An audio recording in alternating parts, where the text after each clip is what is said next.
Okay, Rob, tell me why the request network is hot.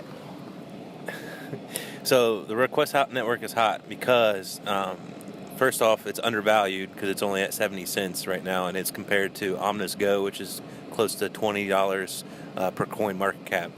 On top of that, the backing of it is the same people who backed up Square and Venmo, the payment system. Yeah, is it Venmo? Venmo, Yeah, the payment Venmo. system, and the way that they structure like startups, and they push them, and they make sure that they succeed. I mean, they've been successful in over 100 different startup companies, and they're the ones that are backing the request network.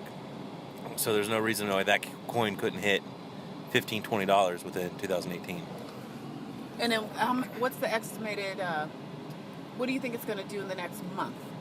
In the next month, because there's 3 different updates that are coming throughout January, I predict the coin to be somewhere in the neighborhood of $2 to $3 by the end of the first quarter.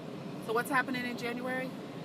I'd have to look at it in front of me, but there's a few different updates that are coming through. I mean, the thing I like about the Request Network is that they are one of the few cryptocurrencies that hit every timetable that they set up. So if they have a roadmap pretty much on their website. Stay on schedule. Right, their development stays on schedule, and their roadmap is posted to their website, and they hit every deadline. Wow.